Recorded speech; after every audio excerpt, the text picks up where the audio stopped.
പുല്ല് വരണ്ടായിരുന്നു. എന്തേ?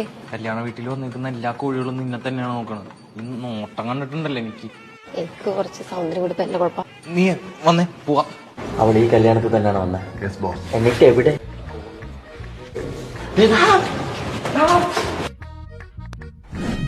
ചേട്ടൻ അന്വേഷണം. അയ്യോ, എന്നെ അറിയാവോ? കാറ്ററിംഗ് ചേട്ടനല്ലേ? ഒരു ജ്യൂസ്. അയ്യോ, ഞാൻ കാറ്ററിങ്ങിനൊന്നല്ല. പിന്നെ ഞാൻ ദേവരാജ പ്രതാപവർമ്മ, എമ്മയുടെയൊക്കെ ദേവജി ഇല്ലയോടാ. മോഹത്തിന് പറ്റിയ പേര്. I know that. എന്താ ഉദ്ദേശം? ഈ ആകാരവടിവും ഈ സൗന്ദര്യവും ഈ ക്യൂട്ട്നെസ്സും എല്ലാം ഇനി റീനുവിന് സ്വന്തം. മനസ്സിലായില്ല. I love you so much. ആരാണ് നീ ആരാണ്? താനാരാണോ? എടാ, ഞാനും എന്റെ പെണ്ണ് സംസാരിച്ചോണ്ടിരിക്കണ ഇടവ് നേരിട്ട് ഞാൻ ആരാണെന്ന് ഉടുപ്പ് ചുളുങ്ങിപ്പോ. ഒരു മിനിറ്റ്.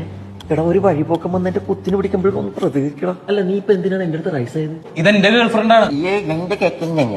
എടാ, ഈ എറണാകുളം സിറ്റിയിൽ ഇത്രയും സുന്ദരിയായ പെൺകുട്ടിയുടെ പുറകെ നടക്കുന്ന 100 കണക്കിന് കോഴികളിൽ ഒരു കോഴിയാണ് നീയും, ഒന്ന് ഞാനും. അപ്പൊ അധികം ഡെക്കറേഷൻ ഒന്നും വേണ്ട. ഇത് ശരിക്കും എന്റെ ഗേൾഫ്രണ്ട് ആണ്. ഇതിപ്പോ എങ്ങനെ പറഞ്ഞു മനസ്സിലാക്കും? ഈ വരുന്ന ഫെബ്രുവരി 9 ഞങ്ങളുടെ ഒരു സിനിമ ഇറങ്ങുന്നുണ്ട്, പ്രേമലു.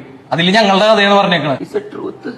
വിഷമിക്കണ്ട ഏട്ടാ, ചേട്ടന് ഇവിളേക്കാളും നല്ല പെൺകുട്ടീനെ കിട്ടും. അതെനിക്കറിയാം. ഞാൻ കുട്ടിയുടെ കാര്യം ഓർത്ത് വിഷമിച്ചതാ. ആ കുട്ടിക്ക് എന്നെക്കാളും നല്ലൊരു. അയ്യോ, മോള് വിഷമിക്കണ്ട. ദൈവത്തിനോട് മനസ്സറിഞ്ഞ് പ്രാർത്ഥി, അടുത്ത ജന്മത്തിലെങ്കിലും എന്നെ കിട്ടാൻ. എന്ത് നോക്കിയൊക്കെയാണ്? കിട്ടൂല. വാ.